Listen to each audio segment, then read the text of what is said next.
the Bill of Rights Comedy Concert. Well, I wish I was going to be that exciting. You know, really, I don't think it bodes well when, for the country, when a group of people get excited when a bitter, angry prick shows up in town.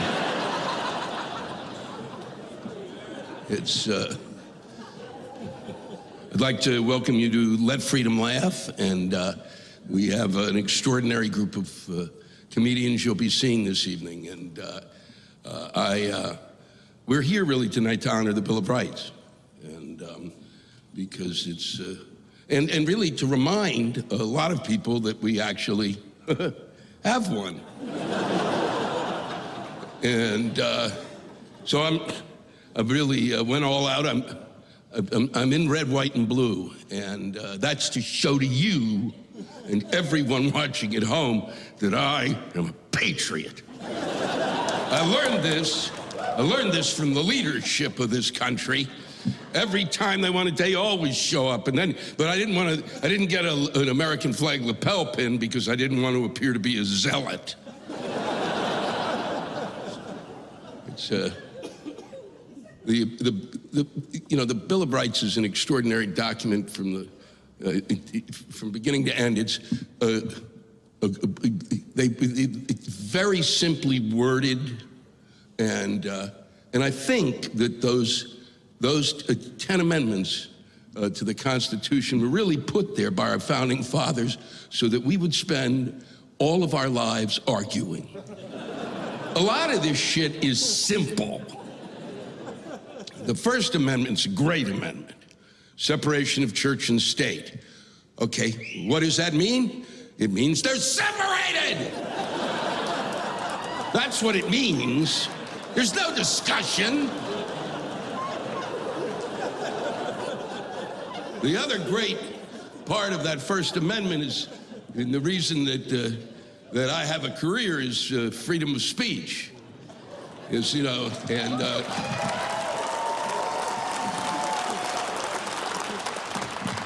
and I certainly, there were a lot of great comics who made it possible for me to be on stage and be called by many someone who has a potty mouth. I've been called that by adults who are fucking 9 years old. It's profanity. These are words that were designed for adults to express anger, frustration, and pain. That's what they're there for. If you fell and broke your ankle, if a car backs into your car, right? If you get a bill from the dentist, do you really look at it? What do you say if you don't use those words? What do you go, oh, pshaw, pussy willow? It's really my pleasure now to introduce a hero of mine. And I don't have that many fucking heroes. I first saw his work when I was young, and I have followed him ever since. He is one of the level of brilliance he brings to his comedy is unmatched. I feel no one in my lifetime cut through hypocrisy for us to get at the truth, and then and by the time we felt the sting of that truth, it turned the phrase that made us laugh out loud. It's an extraordinary gift. Ladies and gentlemen, the incomparable Dick Gregory.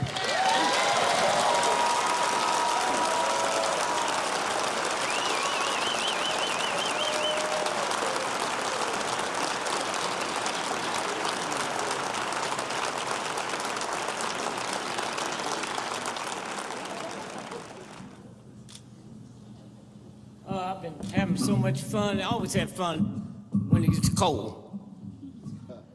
And an old white racist walking up to me Say, why don't you go back to Africa, nigga, and take me with you? Then you know it's cold.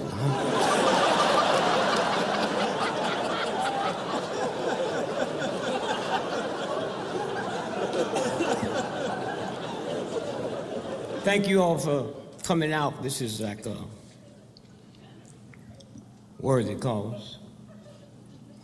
Freedom of speech and all the exciting things that's happening. Those of you all that live here, you know they just legalized marijuana. Are y'all crazy? 2 ounces?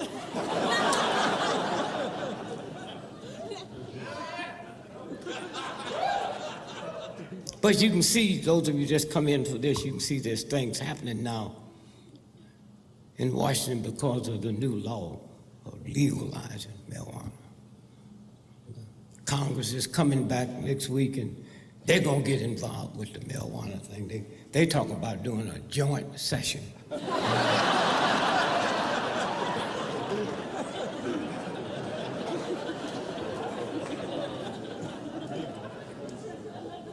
And I'm extra happy today because we just finishing the last day of Black History Month.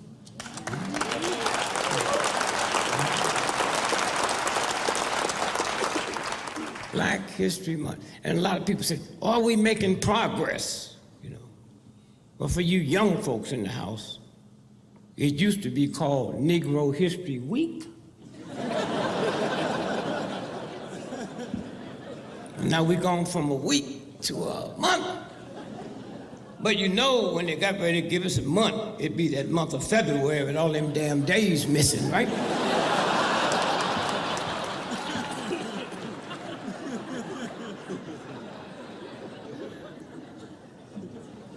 In February, do it bother you white folks that February the 2nd is Groundhog Day? Then ask yourself, what's a groundhog? If the groundhog sees his shadow, what they say? 6 more weeks or whatnot? Can you believe you white folks can be that silly? With all them cameras out, when it comes out the ground, that thing couldn't help but see a damn shadow. And if the groundhog sees a shadow, 6 more weeks of winter. And to think, I wanted to go to school with y'all. When you get home, take out your calendar. Spring is March the 21st. Count from February the 2nd to March 21st. That is 6 weeks.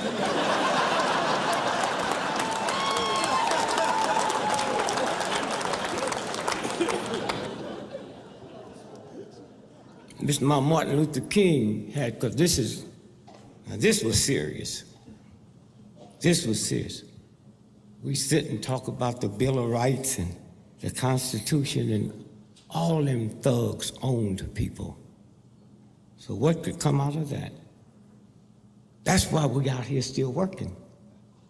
And even George and Franklin, they couldn't trick the universe. They say, well, we own slaves, so we can't be a symbol of liberty.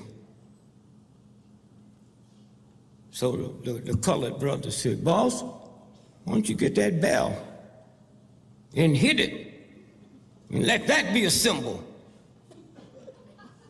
of liberty. You can trick me, you can trick you, you can come up with all kinds of trick laws, but you can't trick the universe. They hit that bell in Philadelphia, bang! And the bell cracked all the way from the bottom to the top. That's the symbol of liberty when it's been put together by some tricky people. And that's why you got to keep working on it, and you got to do things that they used to didn't do. They act like they had something. Well, I'm looking at all these silly folks. What was it, in Ferguson? And white folks said, they're rioting, they tearing up their own neighborhood. But what do you think the Civil War was about? You think they was tearing up Spain? And what was it, 6 weeks ago? First time in the history of football, college finally decided they was going to have one final champion. Remember that? Go back and look at the reruns.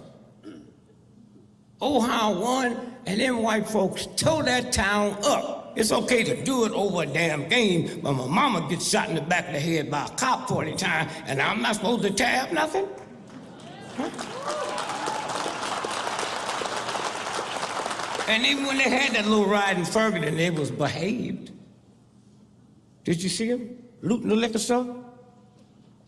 Come out with a half pint of gin. They didn't even get no chips. But we're gonna watch this thing change, and thanks for Dr. King and all the folks that came in the 60s to change it. And you white folks should really be thankful. Because all the legislation we got, it didn't say for Negroes only. So you was covered.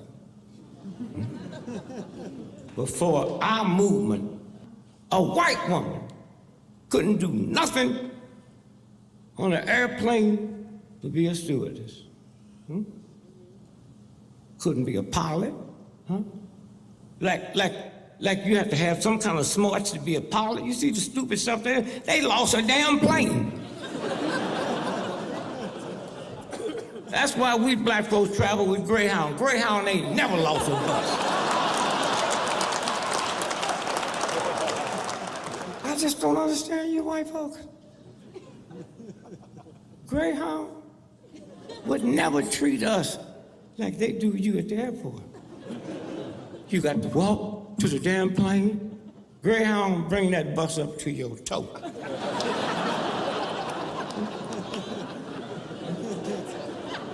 They lie to you. The bags, they're looking for the bags, and they act like you didn't have none. 3 blocks before Greyhound get into the terminal, they say, all the bags got ripped off in Memphis, so don't go to baggage.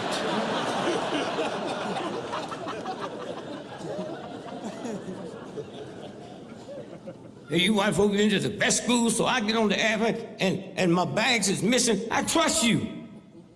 I said, I would like to speak to the supervisor. The 2nd floor to the right. I go up there, go to the supervisor, he got on my suit.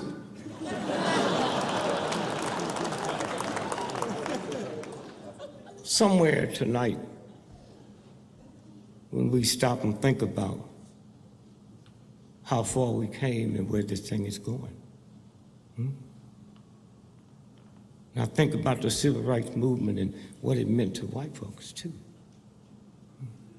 Like I said, before this movement, thank you, Dr. King, a white woman couldn't do nothing at the airline but be a stewardess. You couldn't be a mechanic. You couldn't be assistant pilot. You couldn't even take our job, baggage handler. All you could do on a plane before our movement is be a stewardess.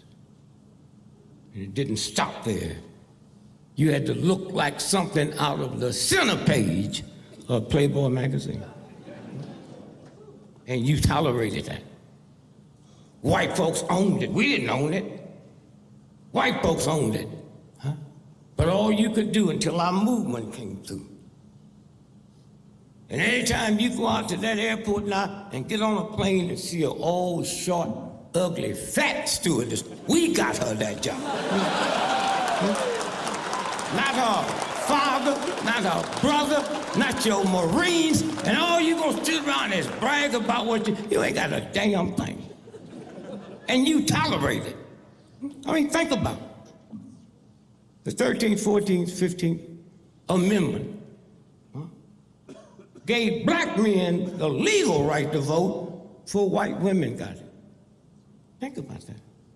You didn't get the right to vote till 1921 after you died, fought, thrown in jail, abused. We had the right. They didn't let us, but we had it before you. That's your daddy, that's your brother, that's all the white men that run this country, but you didn't have nothing. And that's how listening to all this crap. The folks that just want to appease you, sit around and talk, huh? Just want to appease you and talk about there's no difference. And you need to listen to black folks, because they be lying to y'all. There's no difference between black folks and white folks. You know that's a damn lie. What's that, the Cialis commercial? And if you have a 4-hour erection, go to the emergency room. Now you know they're talking to white men. And they run it on TV. Little children. My little grandson, 4 years old, walked to me the other day and said, "Granddad, what's an erection?" I said, "Go ask your grandmother." He came back with that little smile on his face. I said, "What did she say?" She said she'll tell me later, but to tell you she hasn't seen one of them things around the house in years.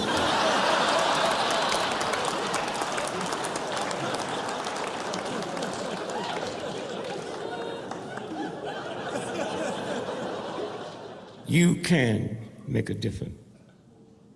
A handful of people in here put this together.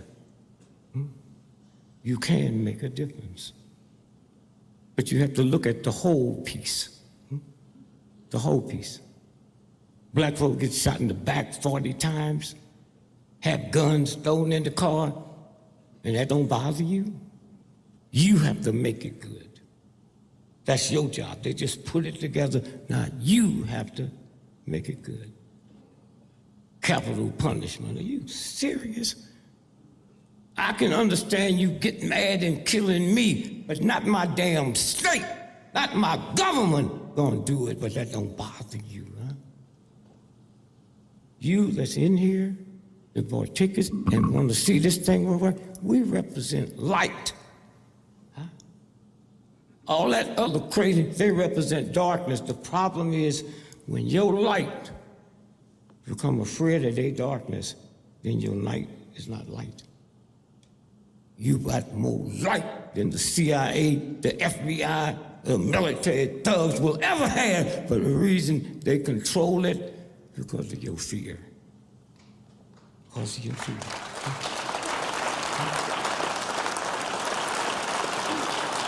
There are some things worth dying for. I learned in the civil rights, there's nothing worth killing for. Nothing worth killing for. So as you leave here, just know you part of this. Drop your fears. Huh? It's that simple.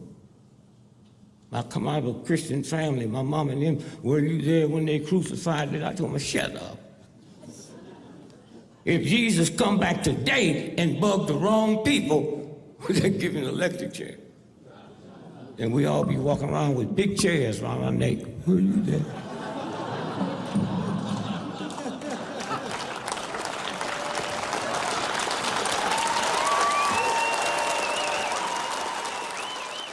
Somebody called me on a radio show. And it's Mr. Gregory, you're a father, 10 black children, never been no scandal. What do you think about these young black men walking around with their pants below their...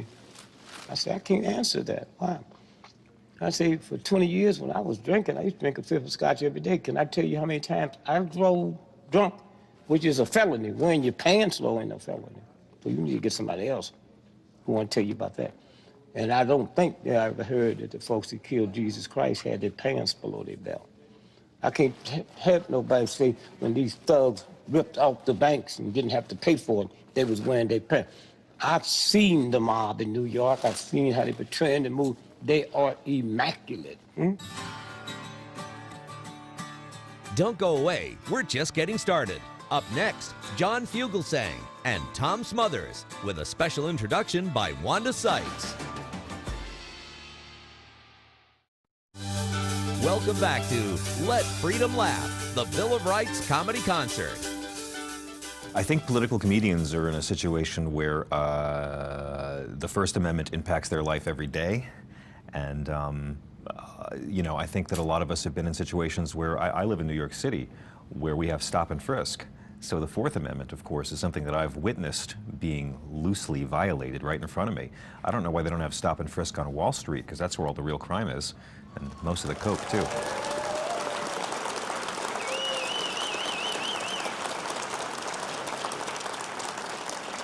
Good evening, D.C. How we feeling?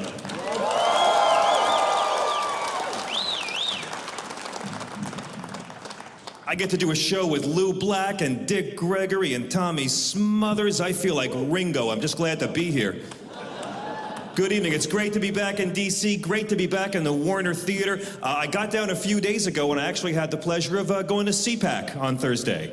Anyone else at CPAC on Thursday? A lot of fun. I gotta say though, it was a little bit like the Vietnam War because Bush, Cheney, Limbaugh, and Romney weren't there.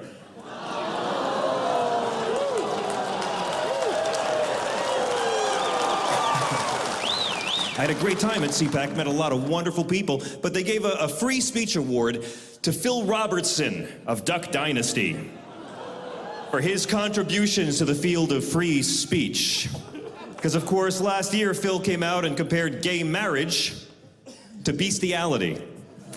And I don't mean to offend the faithful, but if you're comparing gay marriage to bestiality, you're not a First Amendment hero. You're a guy who thinks way too much about bestiality.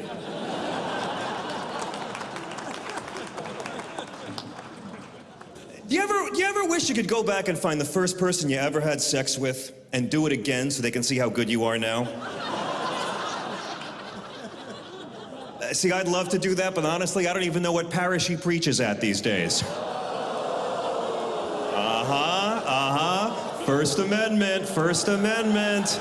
Even the speech you don't like, and there's the liberal politically correct line of death. We've already crossed it before 8:30. There we go, liberals. Let me get this straight, Father. If I touch my wee-wee, it's a mortal sin and I go to hell, but if you touch my wee-wee, it's a tragic mistake and you go to a new parish.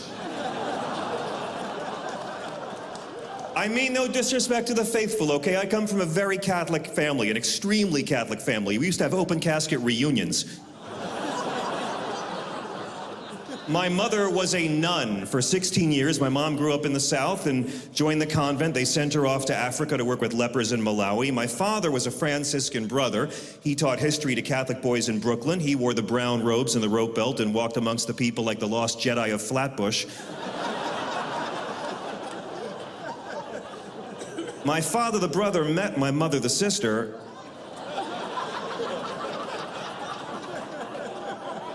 Fell madly in love, carried the torch for 10 years, finally got her to leave, married her, settled on Long Island, and tried to raise their kids to be free-thinking Catholics, which is why I do stand-up comedy, as I can never afford the therapy I actually need.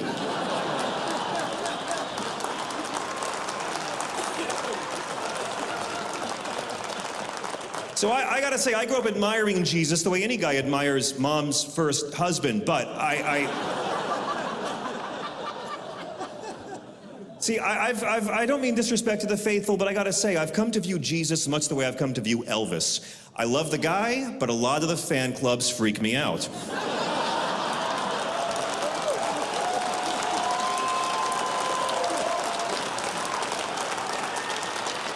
You know, I gotta say, I vote for Jesus every presidential election. I do. I do. I like Obama. Do we like Obama, DC, still?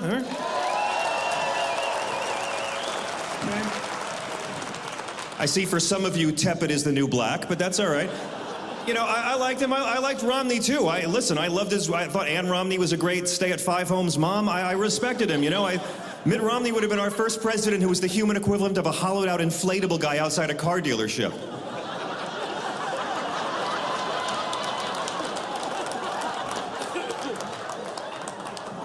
I love Ted Cruz. I think he'd be a terrific president as a comedian, I gotta say. I mean...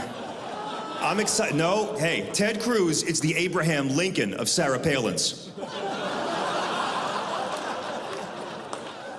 But I'm voting for Jesus. I always vote for Jesus, and I don't know why more people don't do a write-in ballot for Jesus of Nazareth. Both parties act like he's their mascot, like he's on the sidelines with pom-poms for their agenda. So I say get rid of the middleman, America, and just vote for Jesus Christ of Nazareth. Who wouldn't want to vote for a peaceful, radical, nonviolent revolutionary who hung around with lepers, hookers, and criminals, a man who never spoke English, was not an American citizen, was anti-wealth, completely anti-death penalty, anti-public prayer. Yes, he was motherfucking Matthew 6:5, anti-public prayer, but never once anti-gay, never once mentioned abortion, never once technically mentioned premarital sex, never called the poor lazy, never fought for tax cuts for the wealthiest Nazarenes, never asked a leper for a fucking copay, and was a long-haired, brown-skinned, homeless, unarmed, anti-slut-shaming, community organizing Palestinian Jew.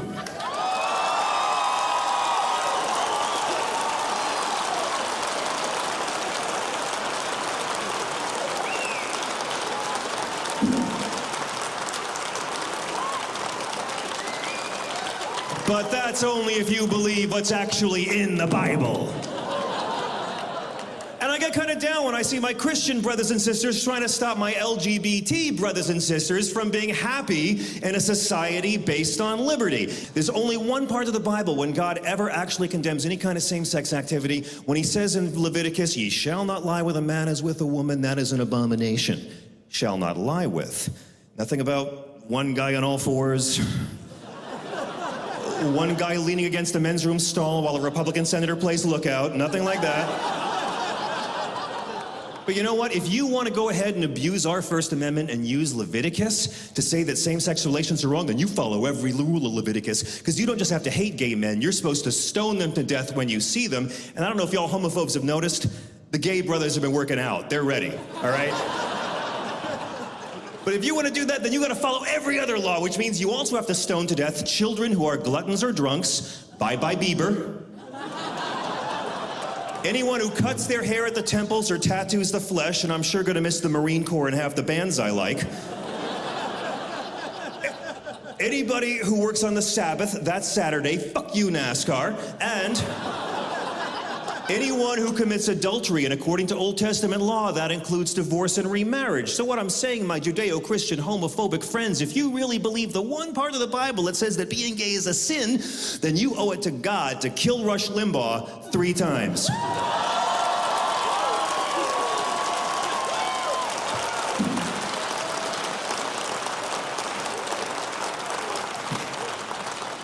Which you really shouldn't do. Don't do that, please. That's a jest. No, fucking liberals. Curiously, at no point in the Bible does God ever prohibit women being with women. And I find it just a bit telling that the Almighty and Vivid Video enjoy the same policy. I'm also a big fan of the Second Amendment, of course, right to bear arms. I'm a big fan of that one. I do agree with 90% of the people. We can have some limitations, but you know the arguments you'll get from our brothers and sisters. Guns don't kill people, people kill people. Well, that's true. Guns don't kill people, but NRA people who buy Congress people make it easy for deranged people to kill innocent people. So there's that.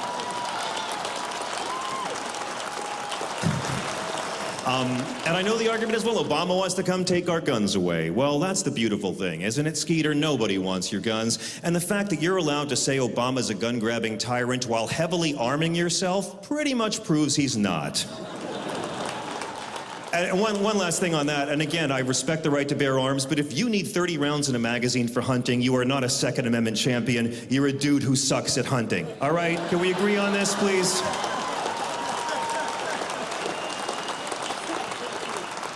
There's only one time, brothers and sisters, one time you will ever need 30 rounds in a magazine for hunting, and that's zombie deer, all right?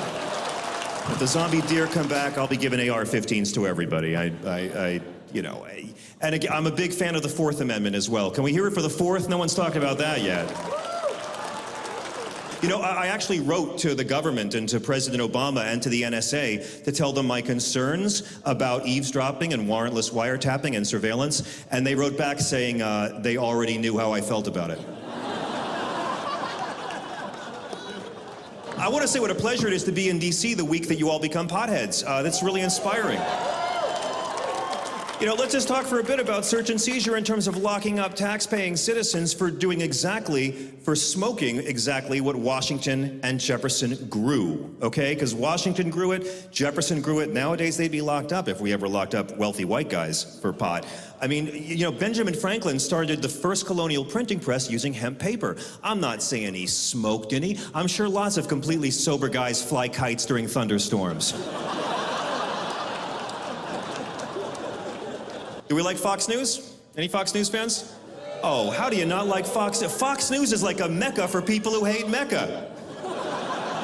You might not know this, my friends, but watching Fox News until you become so morally and intellectually outraged that your heart rate physically goes up counts as cardio. This is true. I got a satellite dish just so I can watch Sean Hannity in the original German. It's a beautiful thing. First Amendment, First Amendment.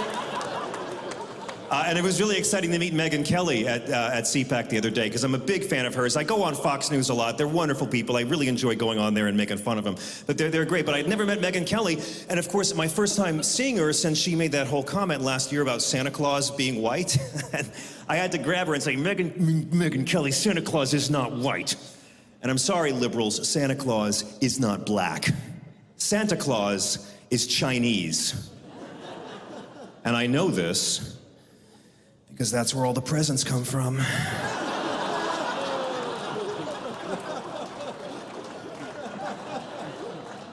So I just want to say what an honor it is to play here tonight and to be with all my progressive and conservative brothers and sisters who are all here for one thing, because we all love America. For all of its glorious imperfections, we love the Bill of Rights. And the very fact that we're still fighting over it shows how relevant it is and how important it is, because we all, no matter what our background, agree that we love this country, because this is the only country on earth where you can not believe that climate change science is real, but you can also believe that pro wrestling is real.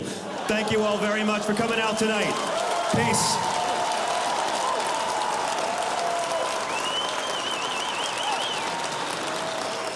Hi, Wanda Sykes here. I was so hoping to be with you all tonight. First, because it's about the Bill of Rights, which is very personal to me ever since I found out that I'm directly related to Thomas Jefferson. And also because two of my heroes and inspirations are on this show, Dick Gregory and Tommy Smothers. I didn't know about Dick Gregory until I got older and realized that I was black. But the Smothers Brothers, that was one of my favorite shows. You know, there's been a lot of funny brothers. The Marx Brothers, the Wayans Brothers, and my current favorite, the Koch Brothers. But Tommy and the Smothers Brothers, they were it for me as a kid. I didn't really get all the politics. I mean, I thought Tricky Dick was something that you had to go see a specialist about. One of my favorite parts about watching the Smothers Brothers was watching my great-grandmother watch the Smothers Brothers. Tommy would get all the laughs, and my great-grandmother would just boo Dickie. Anytime he opened his mouth, boo, that boy is just mean. He needs a whooping.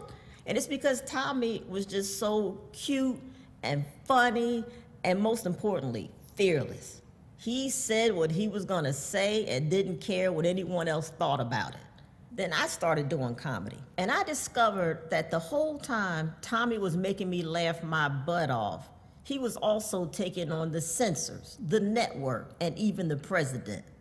All because he actually believes in free speech. Made me love him even more. And I'm just thrilled that I get to introduce him to you tonight.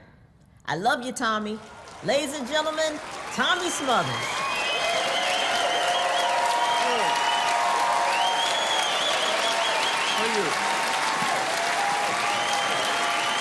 Well, thank you very much. You guys don't look any older at all. I do, but nice having Dick Gregory on one side, and then John Fugelsang just did that, the young guy, and then me on the other side. We, the senior citizens on each side of him, presenting this young man, and John Fugelsang. That was great. He did all my material. But I'm Tom Smothers. My brother isn't here. We were the Smothers Brothers, and we had a run-in with the First Amendment at one time. And I do look back on that, even though it's been 40 years, 1969, when we were fired for expressing our viewpoints about things. And I look back on it now much more mature, and I look at it in hindsight many years back, and I'm still pissed off. But I'm cool about it. And my brother, bless his heart, he's around, and he's a good friend of mine. He's my brother, but it's working without him is half of it is gone. So I had to make some notes occasionally for what I'm gonna say. Oh, and Wanda Sykes. I want to thank Wanda Sykes, wonderful comedian. Who had so many nice things to say, and thank you, Wanda, for the introduction. But I went to San Jose State, and my brother went to San Jose State, and I graduated. My first job out of San Jose State as a college guy was not a successful experience, but I worked at the air traffic control, traffic control, and they said you can't even say it. So, but I got off the plane, and this is true. The guy at the airport in San Francisco, the guy had a seeing eye dog, and he says, "A seeing eye dog?" She said, "Well, go ahead, go right on the thing." And the guy behind him had shades on, had a Chihuahua, and he says, "You can't take the dog on the plane." He says, "It's a seeing eye dog." He says, "A seeing eye dog? There's a joke here. Do you know what it is?" So he said, "It's a seeing eye dog." He walked in, and he said, "It can't be a seeing eye dog." And so he had the leash on the dog, and he just picked it up and he started this leash. She said, "What are you doing?" He said, "I'm taking a look around." I did tell that joke, and the guy said to the flight attendant, he says, you know how a blind skydiver knows when to pull the ripcord?" And he said, "No." He said, "Well, when the leash goes slack." That's not my joke. They told me that.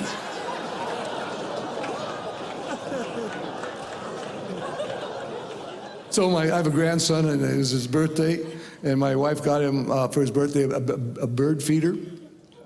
I said, "Well, what am I going to get him?" He says, "Get him something to go with a bird feeder." So I got him a BB gun. So, well, you're laughing. That's good. These are good jokes.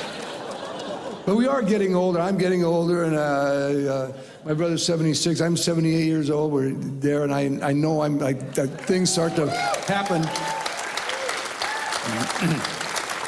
But you can tell when you're any of you seniors out there, you little things, you forget certain things. But I knew I was getting older when I started. I really like watching baseball now, and I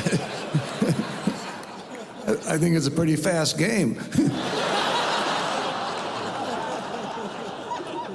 So I knew I was getting older. Look at computers, my God. Computers have allowed, and that's all this high-tech stuff, the computers have allowed people to make more mistakes faster than any time in history, except for maybe Jack Daniels and handgun. To make mistakes, it's a joke. So that's the last. That was pretty much everything I had to say because there's things about truth. You know, truth is what you get other people to believe. I was going to do a couple of yo-yo tricks and get out of here because I like the First Amendment and John Fugelsang. I mean, he did 5 of my jokes, the very best one. He never told me he was going to do that, but I like a little yo-yo music because I just do this little thing, but that the yo-yo is a stored kinetic energy in a rotating mass, and it's a wonderful toy, and it's also basically you do loop-the-loops, a little yo-yo music, and you go. Okay, now, and then you have around the world, and around the world is. Okay, around the world, backwards.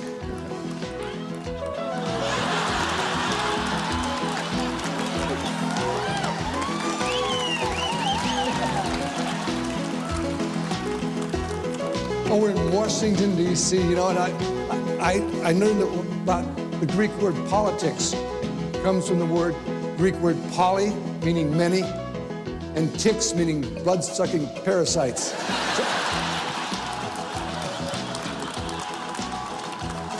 And here is Rock the Baby.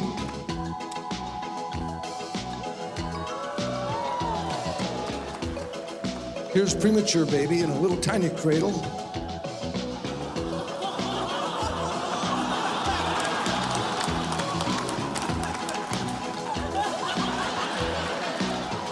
Eiffel Tower.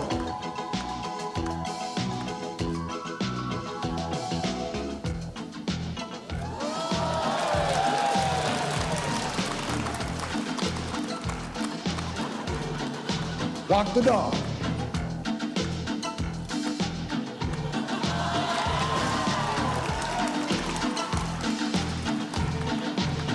And I'll just finish with this one good. This is called John Fugelsang took every one of my jokes. I can't believe.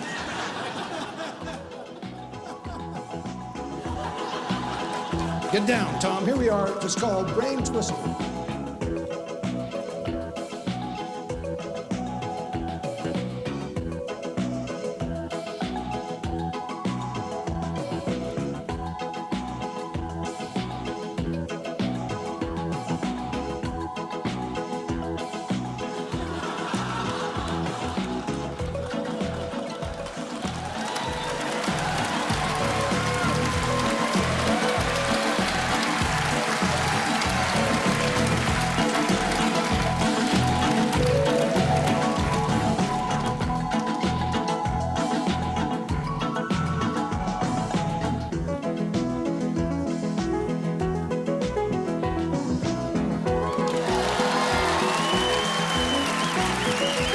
Something. What a great pleasure. You can cut that music. I just want to say thank you so much for supporting this wonderful show and the people who come out here that perform on it and to make the Bill of Rights a monument for in every state in the world, in this country. We're trying to do that, and the people that are here and you showing up is very important. I just like to tell you that in closing that when you don't know what you're talking about, it's really hard to know when you're finished. Thank you.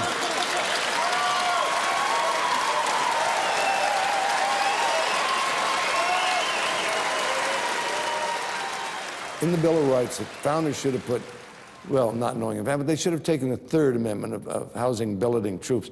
They could have made one that, what I really think, the freedom of hearing.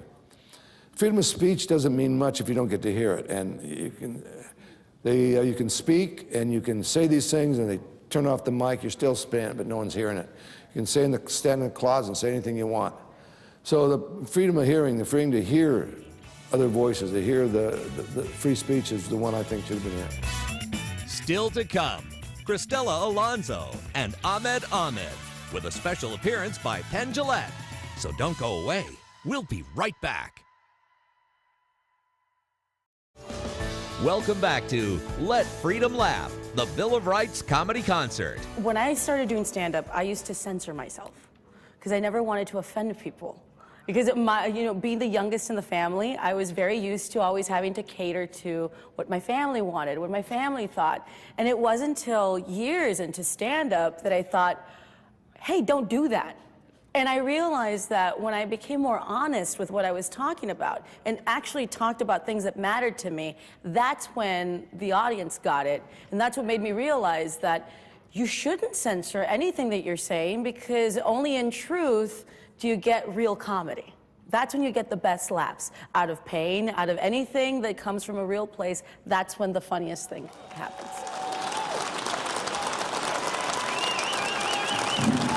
How you guys doing? Fantastic. I'm really excited to be in DC. I love it. I'm from Texas. I grew up in, yeah, you've heard of it? Congratulations. I grew up in a border town in South Texas, kind of a bad neighborhood. Our high school mascot was the cartel, so let's just say we never lost a game. Oh, that's awkward. I am Latina. Unless you hate Latinos, then I'm Indian. If you hate Latinos and Indians, man, you're racist. It's been a hard couple years for Latinos, you know, past couple years. People are very critical of us, you know. I'm on the road a lot. I go to places, they don't have any Latinos at all sometimes. That's where it gets weird, you know. I was doing a show in Iowa. I know. I was walking to this gig, this old guy yells at me, "Mexicans are lazy." I'm like, should I be walking faster? What the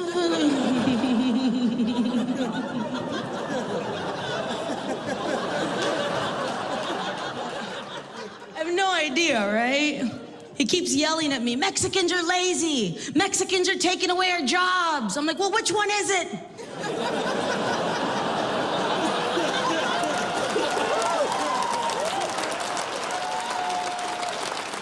Been talking about immigration for the past number of years. Immigration's a problem, and you know what? Maybe it is. But when it's a problem, it's about different groups of people. Why is it that every time we talk about immigration, they always show pictures of people that look like me? Last time I checked, there were 2 countries that bordered the United States, and I never see the Border Patrol looking for any fucking illegal Canadians out there. Hey, you with the hockey jersey. Yeah, you listening to Celine Dion, where the hell are your papers?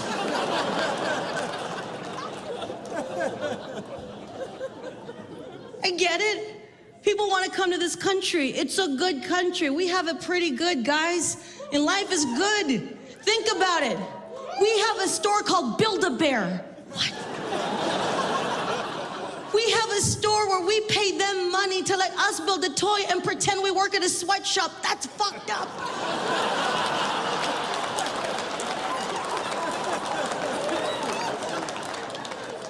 Have you been to that store? There's moms everywhere. Happy birthday, Megan. You're Chinese for the day. What?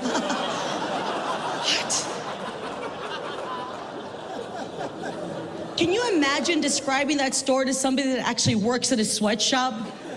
They'd be like, what the hell is this? It's a game. We do it for fun. I wish I could explain, but I've got to go to Subway and have 3 people make me 1 sandwich.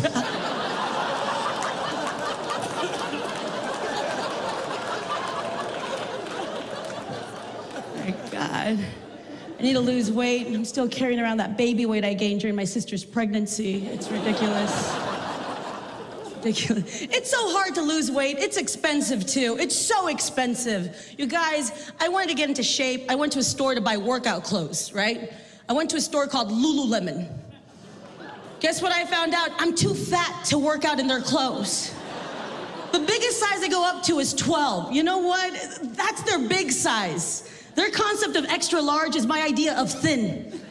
I have to lose 30 pounds before I can work out in their stupid clothes. But I was at the store and I didn't want to leave without finding something to buy. You know, I'm like, where the hell are your headbands? You got headbands? No? Wristbands? You don't sell socks? Oh, you don't sell socks. Finally, I found a sports bra that kind of fit.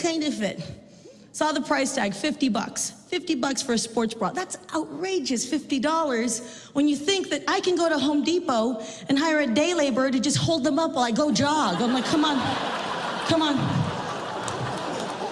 Pepe, come on. Come on, we're doing this. Dos millas, come on. Let's do it. Squeeze them harder, I need support, come on. Our lifestyles are insane. Workout clothes are expensive. Food is expensive. When the hell did we start giving a shit about how our food was treated when it was alive before we killed it and ate it? You go to the grocery store, now they tell you how all the food had its life. Oh, this milk is hormone-free. This beef is grass-fed. This chicken is cage-free. These animals had a better childhood than I did. I went to public school, I had bars on my window, but this chicken is cage-free. Oh, okay. All right. This food is expensive because I'm paying for the hobbies the chicken had. Oh, okay. Yes, I know this chicken's $9 a pound, but it played the cello and it liked to surf. If I had a choice to eat something that had a privileged life, screw chickens, I'd eat a Kardashian.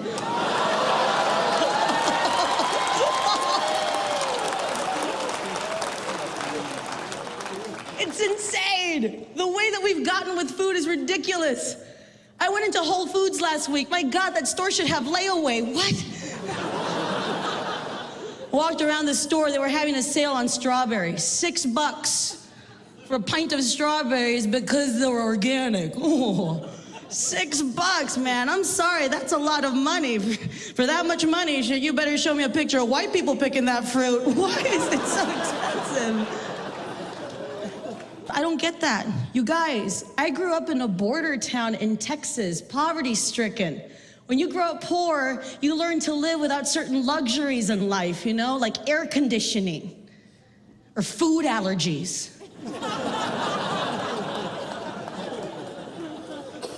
When you're poor, you eat whatever you can because you never know when that next meal is coming. We don't have the luxury to be allergic to anything. That's a conversation you'll never hear in the hood. Yo, man, Lamar's dead. What, drive-by? Nah, peanuts. Thank you, guys. My name is Cristal Alonso. Thank you so much. Thank you.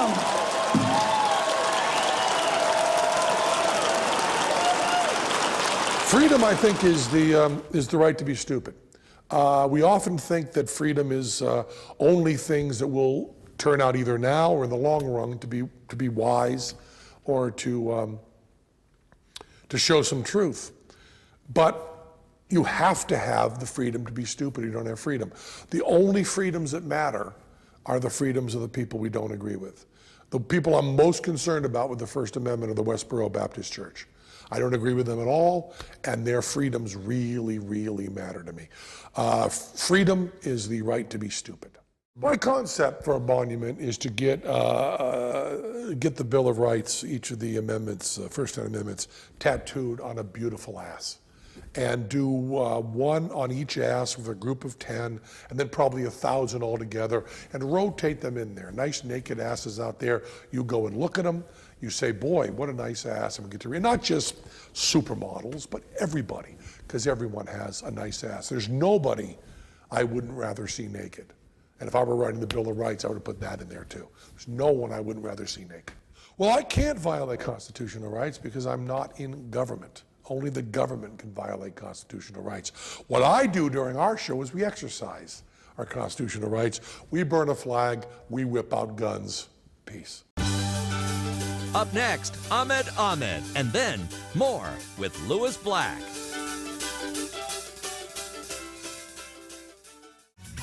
Welcome back to Let Freedom Laugh, the Bill of Rights comedy concert. Where do I see America moving forward? Technology, for sure. I mean, we're advanced in technology and we're moving forward rapidly, and I'm seeing a bit of some cross-cultural awareness happening through technology. I'm also seeing a lot of division happening through technology, and that's where I think we're moving backwards, is that race card's never gonna go away. And the division because of religion, unfortunately, is never gonna go away. You know, that mixed in with who owns what piece of land, we're going backwards still. So unless we can find some sort of common denominator in order to fix these problems, I don't know what's gonna help the process, but I do feel like laughter is one of the key elements that keeps people unified. How you doing, DC?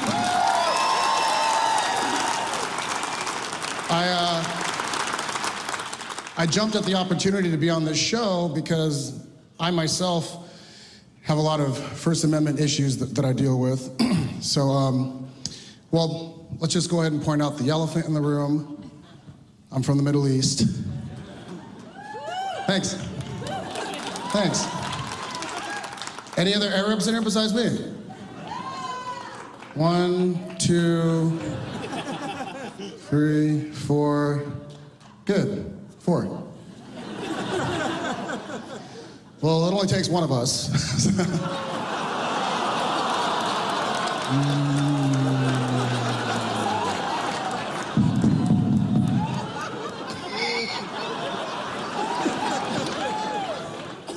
I'm not just from anywhere in the Middle East. I'm from a little country you probably never heard of called Egypt.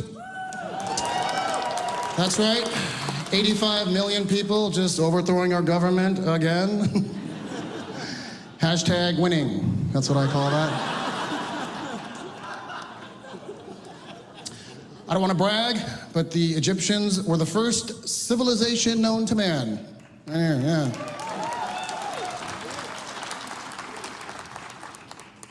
You're welcome, I guess.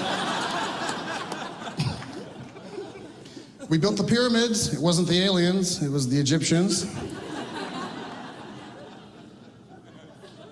Okay, technically it was the Jews. See that?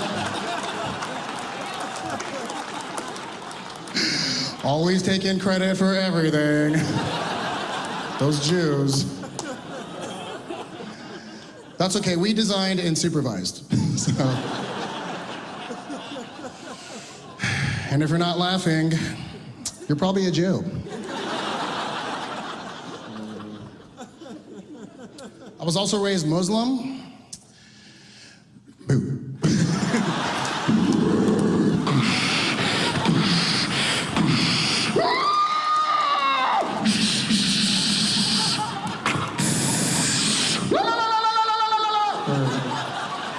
Whatever the fuck they're showing you on Fox News.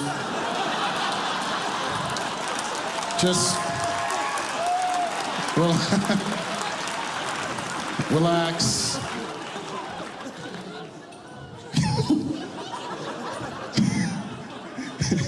These white women in the front were like legit scared. Oh my God! ISIS is here. He's here. That's him, I know. I saw him on the news. That's him. I was watching this ISIS leader who was talking shit to America. I'm gonna show you something. Relax, it's not a detonator. It's an iPhone 6 Plus, bitches, all right? This guy's talking shit to America about how they're using social media to get their word out. I wrote it down because it was subtitled. He was speaking cave or whatever. This is what he said, and this is what it sounds like in my head. We Muslims around the world are getting the word out to other Muslims to wage a war against America. Social media has been a great help to our cause in getting the word out about ISIS, so please, like us on Facebook.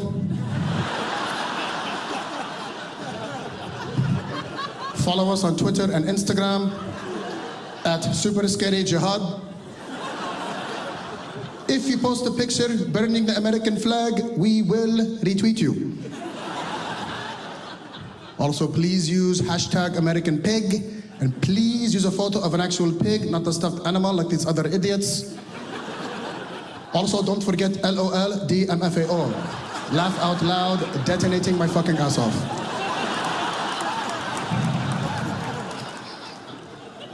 Actually, Muslims are responsible for a lot of inventions that you guys use every day, don't even realize you're using. Do you know Muslims invented the mechanical clock? It's a fact.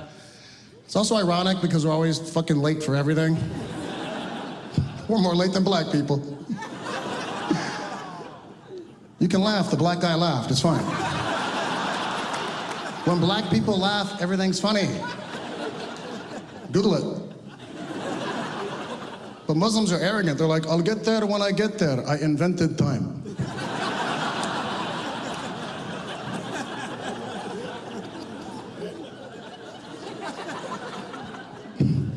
We invented chemistry, which makes perfect fucking sense.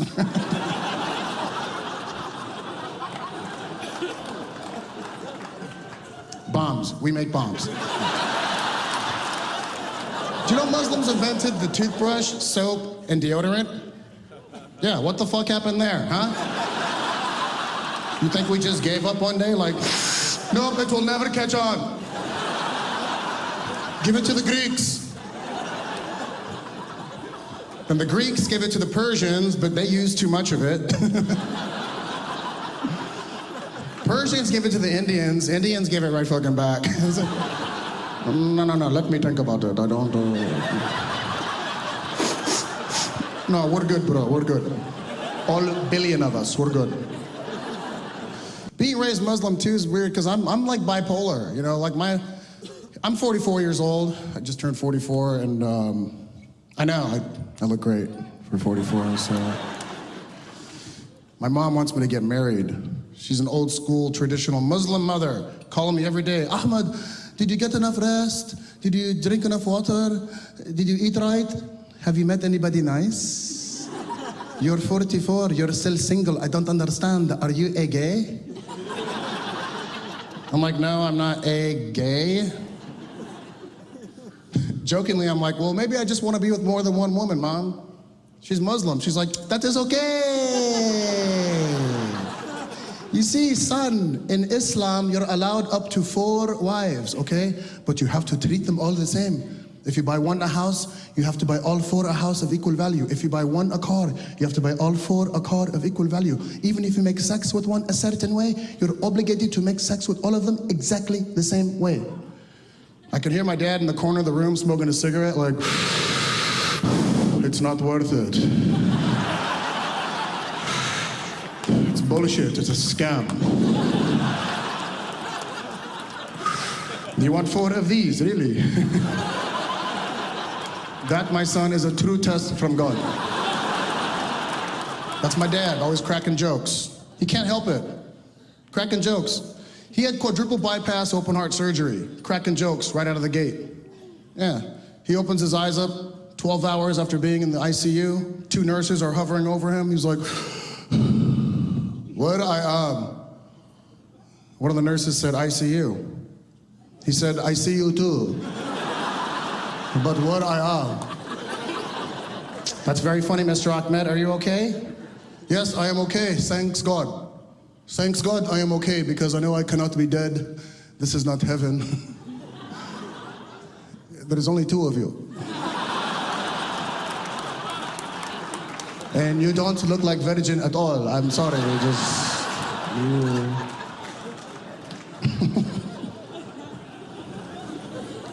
It's important that we laugh together. It's nice to be here in our nation's capital bringing laughter because I'll tell you something. I got the opportunity to meet President Barack Obama when I made this documentary about comedy in the Middle East called Just Like Us.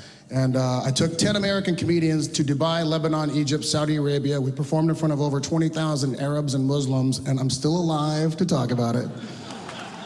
What was cool was we premiered at the Tribeca Film Festival, and then somebody in Barack Obama's camp saw the documentary. I got invited to the White House for his annual iftar dinner in observance of Ramadan. When I got the invite, I didn't even think it was real, because I'm a comic, so why would I get invited, right? I got this email, Dear Mr. Ahmed, the President of the United States, Barack Obama cordially invites you to the White House for his annual iftar dinner. Please RSVP. I thought somebody was playing a joke. So I replied with, LOL, who's this? They replied back, this is a real invite. If you want to attend, we need to know ASAP. So I RSVP'd, I flew to DC, I showed up at the White House. There's about 150 very nicely dressed Muslims standing outside. I gotta be honest, they look a little shady. I thought a net was going to drop on us. We got 150 of them. Just another billion to go. I'll leave you with a little story that I gotta get out of here, but I'm traveling back to LA tomorrow, and I'm not looking forward to that trip because my name's Ahmed. I can't even fly a fucking kite in this country anymore.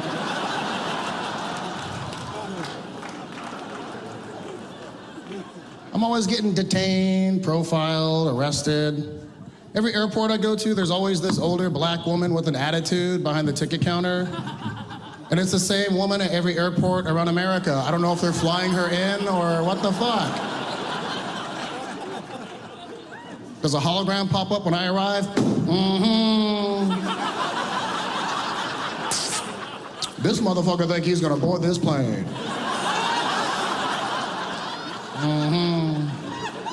I'm always really polite. Hi, I'm flying to Washington, D.C.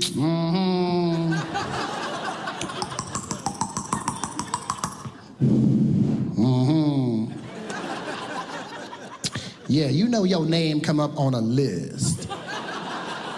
You know that, right? This ain't your first rodeo, so just hold on a second. I got to make a phone call.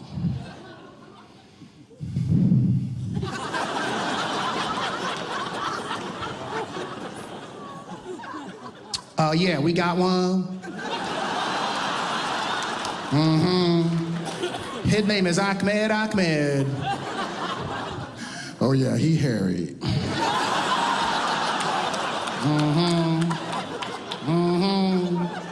Yeah, hold on one second. Mr. Ahmed, what's your purpose for business in Washington, D.C.? He say he a comedian.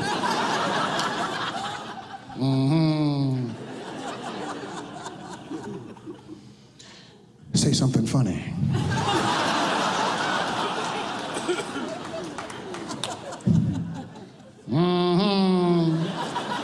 Yeah, he said he just graduated from flight school. I love you, DC. Thank you so much.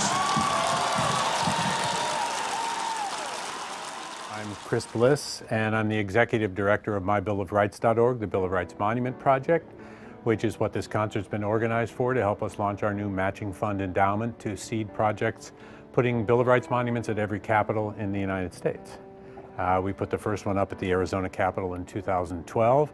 It was a huge success, and we really want them in all the state capitals because every school kid takes a field trip to their state capital. And I come from Washington, D.C., so I know the power of monuments, particularly on younger people. And we figure we put the Bill of Rights up at every state capital in the country where these monuments will stand for 100 years. We'll have hundreds of millions of young Americans getting their first exposure to the Bill of Rights as a monumental, iconic thing outside of their state capitol building, which is the center of the state's civic life. That's a pretty good way to replant the seeds of what made this country exceptional.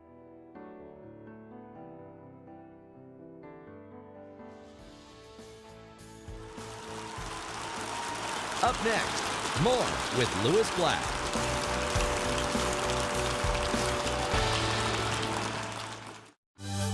Welcome back to Let Freedom Laugh, the Bill of Rights comedy concert.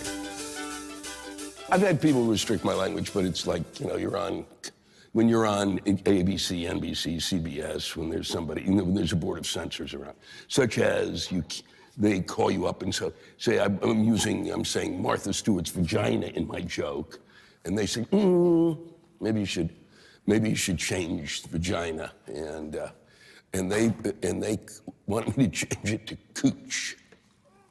Okay, got it? I said the problem is vagina is kind of like a medical thing. That makes it, you know, it's a medical term for it. You know, the description of it. I said cooch sounds like I've been there.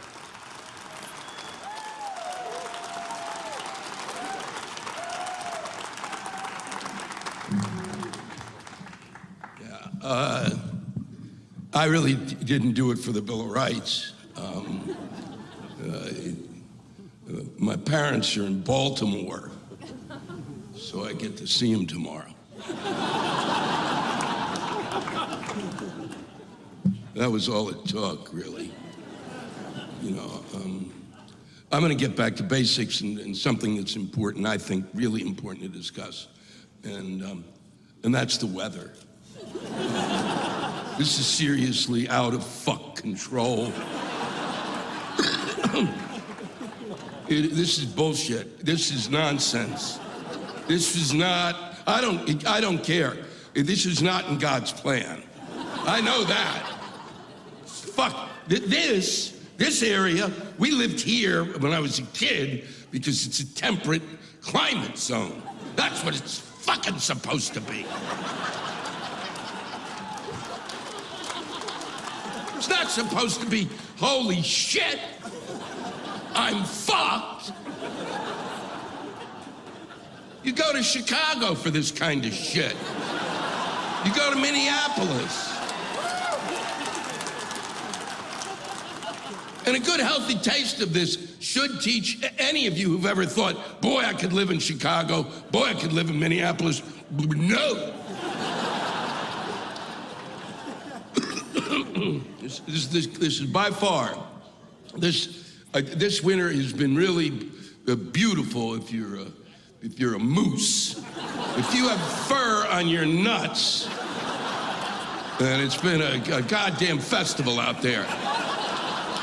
Winter wonderland, my ass. My brain is frozen. My brain is frozen. Everywhere I've gone on the tour this year, shitty, fuck, shitty, shitty, fucky, shitty. Minus 6 in Cincinnati. Minus 21 in Louisville. God damn it! My brain is frozen. I thought I'd seen already in my lifetime the worst possible winter. And this wins. There's no comparing. There's no comparing to anything I've lived through. I haven't had a thought. I don't think anymore. I go outside, I go, you know what I really should do with my, fuck, it's cold!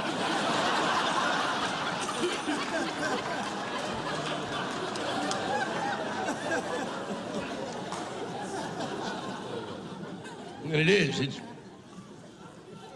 it's proven to me that really the bears are more evolved than we are. The bear's got like a brain, I think, the size of a prune, and yet has the native intelligence when it gets shitty outside. The bear turns to his friend and goes, you know what? I'm gonna masturbate and take a nap. Get my nails. And I can say masturbate because of the First Amendment. That's right. Here's where it gets touchy. You shouldn't, in a crowded theater, shout masturbate.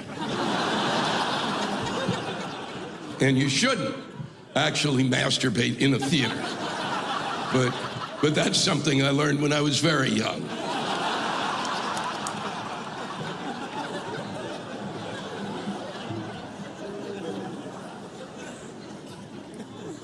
We don't get sick the way we used to get sick. You used to get a common cold. Common cold had an arc, right? Tickly throat, itchy, ears may itch, little sinus inflammation. Then it goes to an arc, and then you get worse and worse, and then by the third, fourth day, it starts to get better and better and better, and then you're done. Maybe 7, 10 days if you're still drinking. I've lived around this town long enough to know that it's 10 days probably for most of you, and we don't get that kind of illness. These illnesses we get now are indefinable. My friend in January, I hadn't seen him in 2 weeks. I called him up. I said, where you been? He said, I've been sick.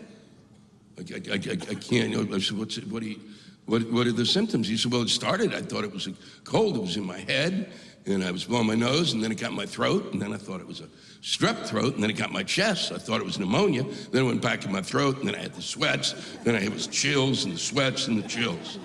And I said, well, what the fuck is that? He said, I don't know, but it's going around. 3 days later, I got it. I was not in his presence, and I got it. How did I get it? On a phone, on a cell phone. I didn't see him. Now I got it. Now it's in my chest. So because that cheap prick didn't go to the doctor, I have to go, because I think I have pneumonia. Doctor examined me, we went through everything. He said, you don't have pneumonia. I said, well, I don't have pneumonia, that's great. I said, well, what do I have? And he said, and I'm quoting, I don't know, but it's going around. I said, have you really got a medical degree? I said, what can I do for it? He said, it's a virus. There's nothing you can do for it. I said, I've just paid you $200 for this visit. I'm gonna make some shit up. Improv, if you will. Pretend you're the doctor and I'm the patient. What you should have told me was that I should go out, get a live chicken, chop its head off, tear the feathers off of it, throw it in a pot of boiling water, then tear the flesh off of that and take the chicken's bones and put them in a circle around my front door. And I bet if I did that, I'd feel better tomorrow.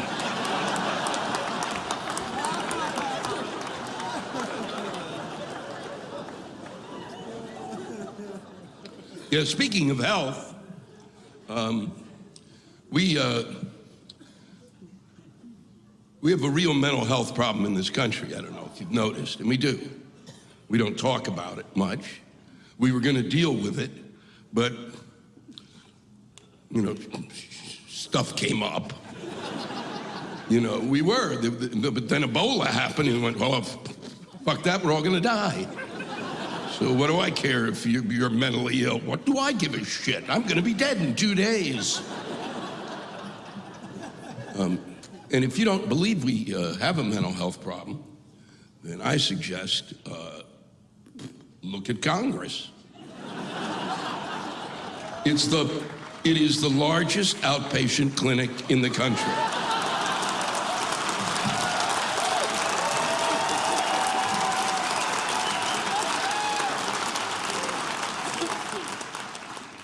We were going to deal with mental health, and what was amazing, the reason the subject came up was when the shootings occurred at Sandy Hook Elementary up in Connecticut. And the NRA said that the fault wasn't the fault of the guns, even though they kind of take the gun out of the equation. It's there. And a bullet comes out, and it hits someone, and they die. But they said, no, it's not the fault of the gun. But if the guy who was attacking you had a spoon, I don't think there'd be a problem. The fault, they said, was that we have mental illness is a problem, and we have to deal with the mentally ill. Those are the ones who use guns badly, and they're the reason. And I thought, wow, you know, I'm glad the NRA told me that. And really, when I think of mental illness, the first people I want to discuss it with are the NRA, because they really seem to have a handle on it. Some of the laws have gotten crazy. You can, in Florida now, I think they passed it. It's, when 3 or 4 people tell you, because I don't trust anything. I don't even know if this is true. But much like Congress, I'm gonna fucking tell you. So, but you can carry guns on campuses now in Florida, because nothing is more important to the education of a young child than a goddamn firearm. You want to be packing heat when you take that fucking test. That's what I want. I want everybody on the campus fucking packing heat. What a fucking good idea that is. What planet could you fucking possibly be living on to think that giving everybody, come on in. Son of a bitch. But the amazing one was in Arizona, where you can, and I think there are a few other states where you can take a gun into a bar. What a nifty fuck idea that is. Because when you want to mix things up, what you really want to do is mix liquor with firearms. That's a brilliant cocktail. Why would you do that? The reason you don't, I don't drink, before I come on stage, ever. Why? Because then the anger becomes real.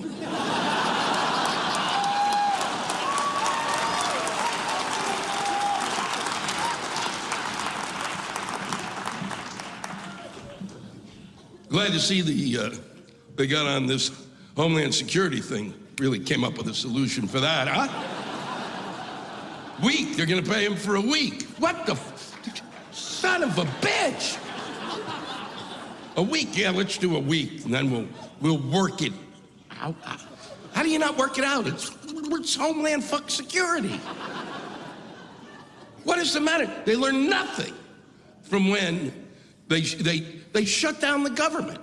They shut it down before. Now it's like piecemeal shit. They have no right at all to shut down the government. None. None.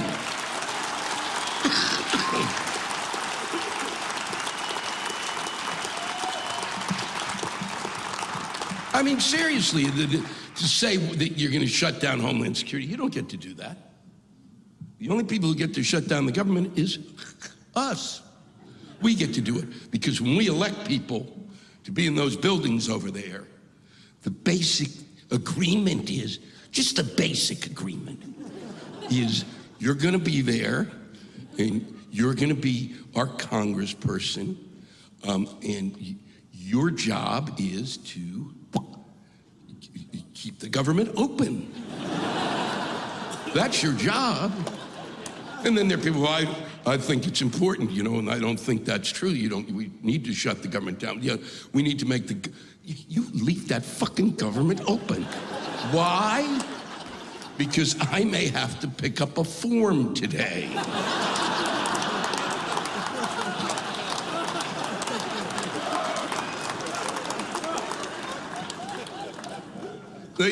And what was stunning is they shut it down initially over the Affordable Care Act, at which time Ted Cruz spoke and gave a very eloquent, filibuster. It was stunning because I had not read Green Eggs and Ham in a while. As soon as he started, I thought, at least talk about what you would do differently. Explain how you would make it work differently instead of reading me Dr. Seuss. And at that point, I said to myself, I will listen to him only when he starts wearing aluminum foil on his head. Because that way, I believe he's getting better reception.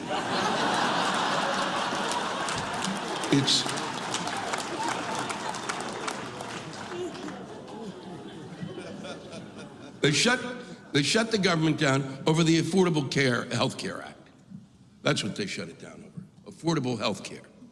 Not Obamacare. That is not a real thing. The Republicans started calling it that. And because, yeah, that's who originated it. That much I know. Yeah, and that's called dumb. And then the Democrats responded, and they, to show that, boy, I saw dumb, let me show you how fucking stupid I can be. They started calling it Obamacare. And because the president many times is dumb and stupid, he fucking started calling it Obamacare. It is not, and never was, Obamacare. It is not the care and feeding of Obama.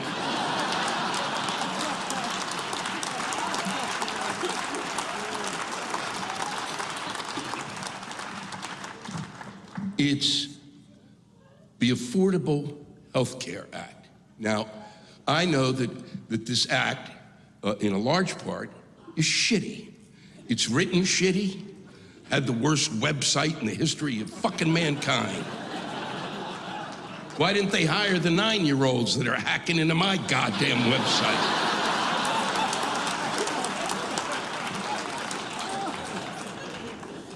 The reason it's shitty is because when they started writing this bill, they brought in the health insurance companies to help them write it.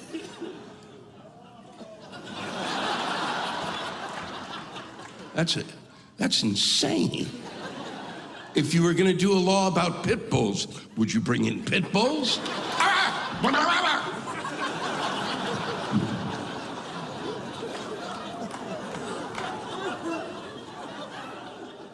I don't understand when people got upset about trying to figure out how to deal with the healthcare problem that we so obviously fucking have.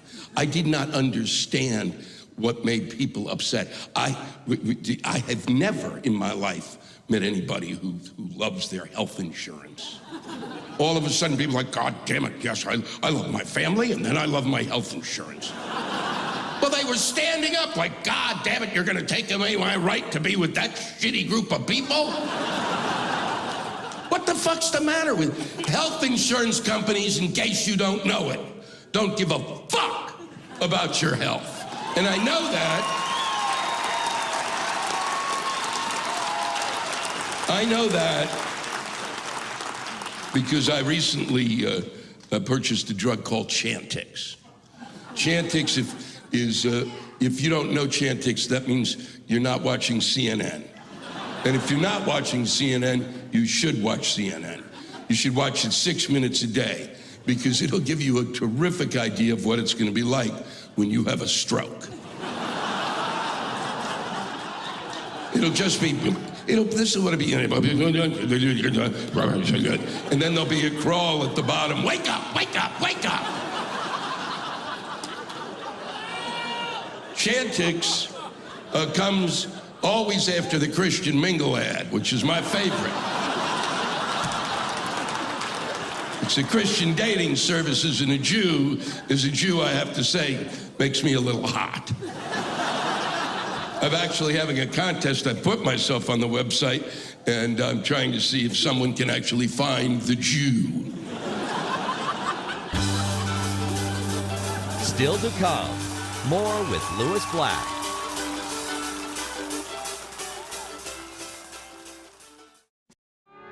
Welcome back to Let Freedom Laugh, the Bill of Rights comedy concert.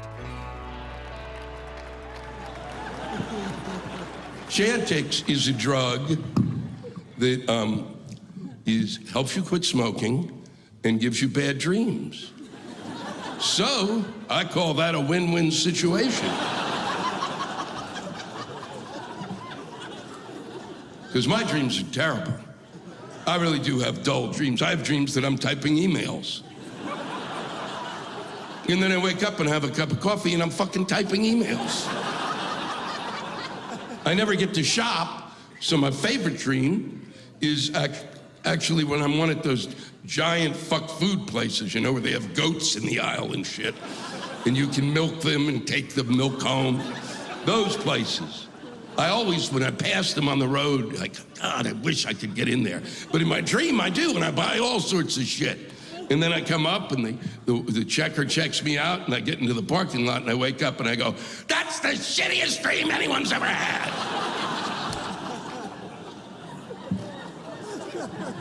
But with Chantix, that dream becomes epic.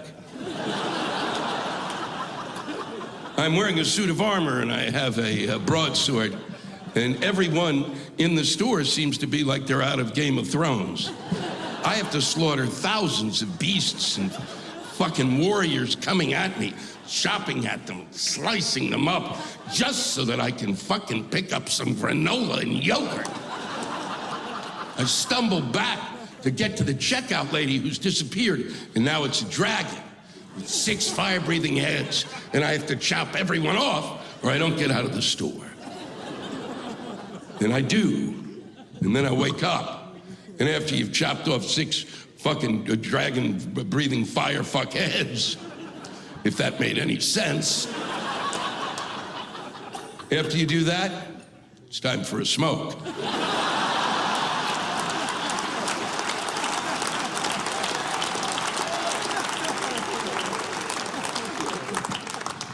So I went to get the Chantix, and the Chantix cost, for like 10 pills or 11, 12 pills, $138. Yeah, which would have been a deal if it were ecstasy. Copay, 0. They wrote it down. I said, 0 does not appear to be to me. That's cooperate. You're going to copay. What fucking nerve to not put a dime up? I wish they just sent a health insurance representative to come down. You know, someone from the company who would take a shit on my shoe just to distract me from, you know, from how hard I was getting fucked by them.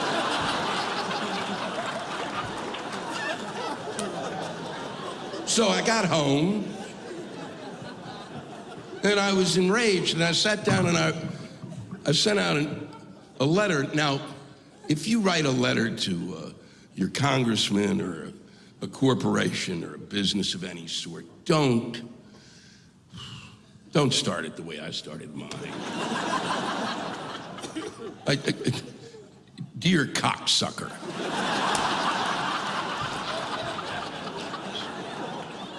It's off-putting, really. I said, I went in today to purchase Chantix so that I could quit smoking, and noticed that you had not put up any cash at all to make this happen. I thought, since you were my health insurance company, that you might be interested in my health, and that by quitting smoking, I would save you money. And I would do that. I may not have to have long-term care. I may not die from the 100,000 diseases. I also, by saving you money, you could pass that savings on to others who suffer the way I do as a smoker. And they might change too. And boy, wouldn't that be good for you? But apparently you don't give a shit. So, since you're not going to pay for my Chantix, could you at least kind of see it clear to pay for my cigarettes?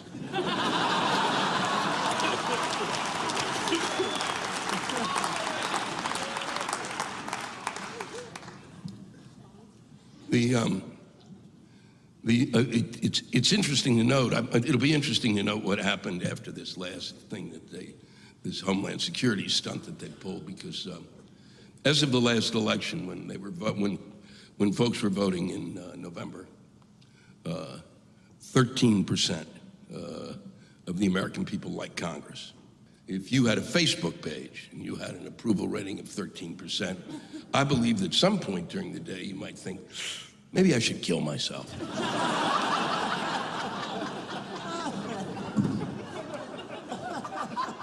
In order to get a clearer idea, really, of just of how much we don't like what's going on in Congress, there was a group that did a polling service, and they polled people to see what they did and didn't like, and there were things they polled, things that normally we wouldn't like, and to see how they would fare against Congress. And let me just say that it was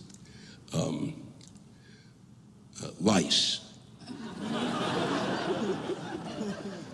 Apparently, compared to Congress, we love those little critters.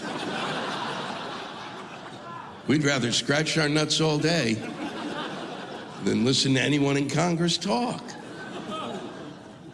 Or maybe we'd like Congress to do something constructive and maybe come out and scratch our nuts.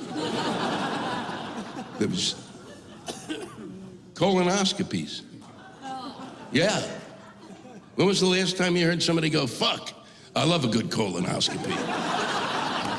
Well, compared to Congress, we're very happy with the colonoscopy.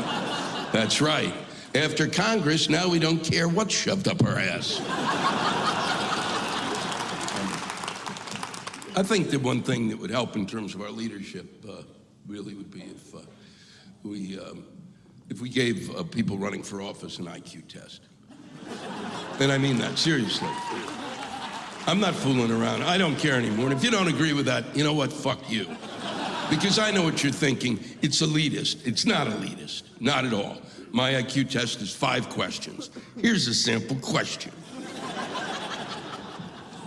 You got a map of the United States. Let's say you're running from Arizona.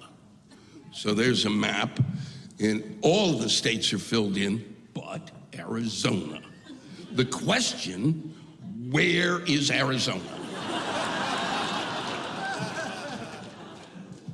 I think that kind of test would help in terms of people like Michelle Bachmann, Rick Perry. Rick Perry thinks he's going to run for president again. There's some talk of that. This is my problem. I can understand how some of these guys, end up with the ego that think that they can run for president. I get that. Okay, you've been the governor and hoo-ha, and you look at the other schmucks, and you've been in the room with those schmucks. I could do this too. Well, the problem, and that I get, but what I don't get are their friends. Rick Perry has friends. Rick Perry turned to those friends and said, hey, I'm thinking of running for president. And those fucking friends said, good idea. Those are the pricks I want to get my hands on. See, with Rick Perry and Michelle Bachmann, they do not believe in climate change. They do believe, and I'll be serious, I do not discuss that it's real. There's no discussion. For me, there's no discussion. I don't care what you've read. I don't care what website you go to. All right? I don't care. When people start denying, I just go, I don't listen. There's no reason to listen, okay? Because 96.6% apparently 96% of the world scientists agree. That's a fact. I fucking have read that fact so many fucking times. It's a real fact, and then they take the other 4% and they put them up against the 96 and go, don't you know math? So they don't believe in climate change. They do believe in the rapture. What they don't understand is that the ultimate conclusion of climate change is the rapture. I don't know what occurred during my lifetime. I don't know what the idea has been in terms of leadership. But to go from intelligent, and I guess what it was for many people was, we tried with intelligent leadership years and years ago, and it didn't work. And so now we just said, let's get some ignorant fucks and see if that works. These idiots, it's science. It's science. It's not they treat them as if they're a coven of fucking witches. Toil, toil, trouble and toil. But they're in there making shit up just to scare the fuck out of us. They're scientists. God damn it, they work with Bunsen burners, you asshole. They're the only people who could learn the metric system. Son of a bitch. You've got to remember, it's the scientist who, in the 15th, 14th century, it was the scientist who went to the king under pain of death. And he's the one who had to tell the king because the castle was surrounded by a moat. And the moat was the place, was their plumbing, it's where they pissed and they shit, and it was where they got their drinking water. Yes! And the scientist had to go to the king and say,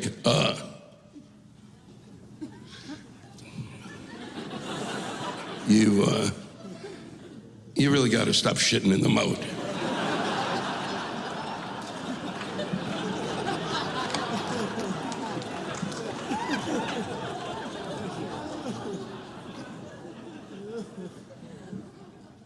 I'm going to read this to you as basically an experiment because I found that it was fascinating, because I think all three of these news stories together, really, you can get a thread that I think will help you understand why we're at where we're at.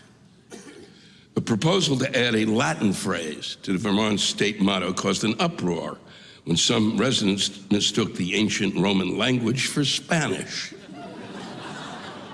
A state senator proposed adding the 14th star shines bright to the state seal, but protesters took to the internet to declare Vermont ain't no Latino area, and this is America, not Mexico. Yes. The National Retail Federation basically thinks that we apparently spent an estimated $700 million on Valentine's Day presents for pets.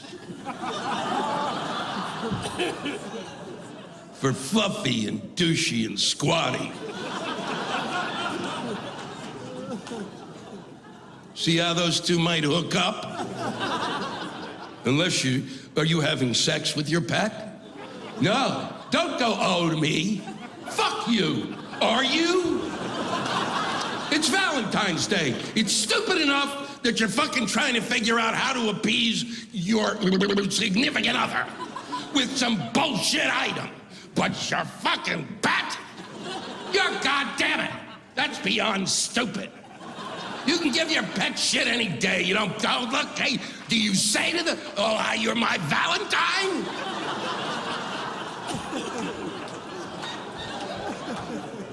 I'm this close to fucking not having a mind anymore.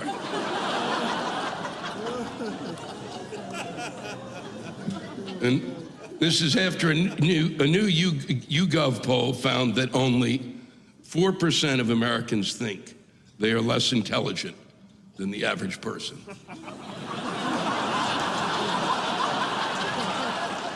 I rest my case.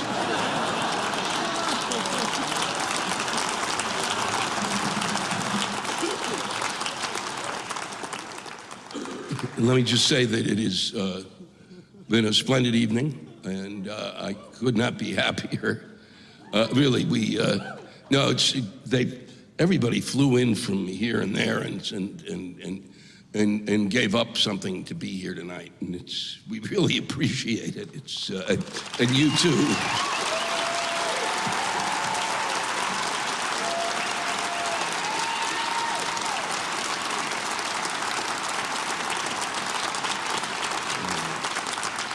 I just want you to know that on behalf of all of us, it's really been a privilege and a pleasure performing for you. I leave you with this. I know this will come as a shock, but I wake up every morning brimming with optimism.